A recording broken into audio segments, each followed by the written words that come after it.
looks pretty cool, man. Yeah, so right now it's 3 stripes. Yeah. Well, 3 chevrons and then the electron on top. Soon it's gonna be the bird. left out.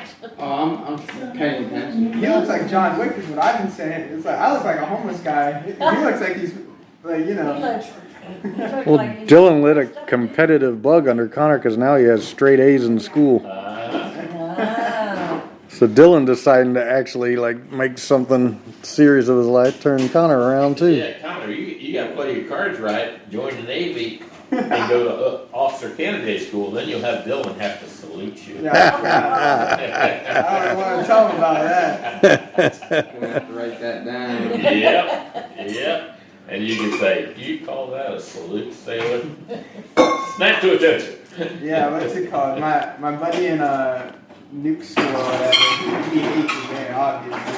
Like, cause what's it called? He's like in holds cause, you know, all their classes. Yeah. So he's on break technically, but, you know, they make up watches for students just to give us something to do. And, like, we have so many good people in our program that we can't even send you on, like, back home. So he's got 4 days off and that's it. Oh, man. Yeah, Dylan has to learn some like army cut downs because Jacob was like teasing Dylan the whole time and Dylan just didn't say nothing. Because Jacob's like active army and so he was down for Christmas as well. Yeah. Have you started your basic military requirements for 3rd and 2nd? Oh, what's it called? Yeah, they made it way easier. So now it's like people get auto promoted to the petty officer 3rd class because what's it called? Now it's just a minimum of 3 years and you get instantly pushed to petty officer. Oh, man. Yeah, so it's really weird. So I had to do all the military requirements and everything and tests. yeah, so no, we just got what's it called for us? Like what they tell us to do because we get auto like even quicker than that. All we have to do is take an online test that we can just use our phone on, and then. That's all right, honey. So we just, what's it called, we go to the library, we take our advancement test on our phone basically, just, yep.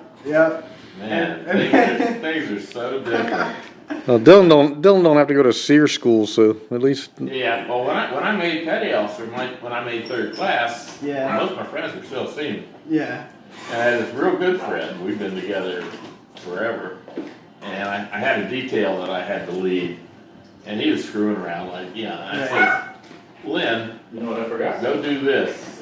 He looked at me, he said, it's called F. I said, first of all, it's petty officer call. It's FU petty officer That's call. right. Because, what's it called, because he's in nuke, he got rated way faster than me. What is the new ETC? They got ETN? ETN, they got ETN, ETN, they got a bunch of. Yeah, because that's what it used to be when I was there, ETN. Yeah. So we just called him Nuki. Hey, Nuki. Yeah, we just call him nukes. But what's it called, he got rated faster than me, so when we're playing games and stuff, he's like, I don't want to pull rank on you. Oh, God.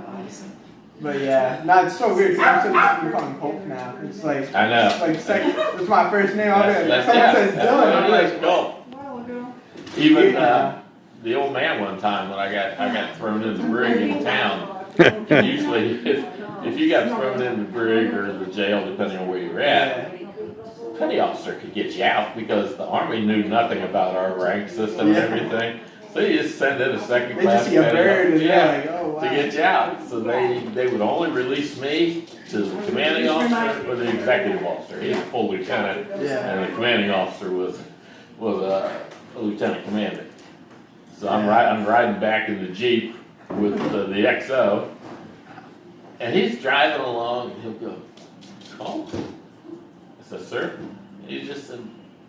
And then he'd go back to drive. He was trying to run it through his mind what was going on, and he couldn't. Because I was pretty squared away. Yeah. I mean, I did everything I was supposed to, and I knew what I was supposed to do because I was there for a year, and then all the guys in my unit rotated out. Yeah. I stayed. So the whole officers from the new unit, they knew that I knew what I was doing. So I got away with all kinds of crap. Yeah, he couldn't put the charge and me together. He's like, how do you get arrested during a war? I did find them. Whatever it was you were looking for. The skewer. And you never got your knife back. I never got my knife back. Every time you tell me this story as a kid, you'd tell me like, I had this lock blade that I loved. It's like, cause I like pulled it out in the fight. And it was like, then it's like they never gave it back. Yeah, well, I got charged with stabbing a Vietnamese in a bar. And it was kind of funny how it happened because. Not to that Vietnamese, but It was very funny, but. but everybody else. Yeah, we had 4 duty sections. Yeah, Each had 10 guys in it. right, sounds about right. Yeah. So when we were on Liberty, in Vietnam, there wasn't a lot of Liberty, but there was Go a back in couple of the little towns that you could go and they'd have, almost like MASH, if you ever remember seeing the bars in MASH where somebody Daddy's would right just there. take cardboard and pieces of wood and make a bar. Oh. So I was, we went in You there have to go out? and, we're drinking beer and having a good time. And then this bartender walks by me with a tray with beers on it. Somebody at the table next Thank you. to, across the aisle, gets up and bumps the guy. And the guy's beers landed on me, Right. which I didn't really care. But one of the guys at my table, he took offense to that and thought that the Vietnamese should apologize to me and all this other stuff.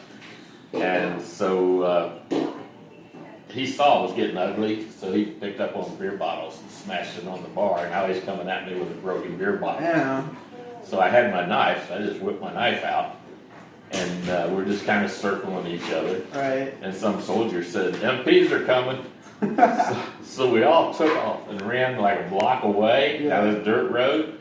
And then we're taking inventory of who was here. And one guy was not with us. Ooh. So we thought, oh man. So we all ran back. And he was in the back of the table with some bar girl. And so we thought, well, and that's when the MPs sealed off the street and busted in that place. I'd never seen so many MPs in one place. They had 4 Jeeps with 4 guys in each Jeep. So there's 16 MPs, and they come in and they're trying to figure what had happened. Yeah. And so they come up to me and they said, "Are you hurt?" No. "Did you hurt this Vietnamese?" Because he was bleeding in, blood coming in. I said, "Nope." He said, "How'd you get the blood on you?"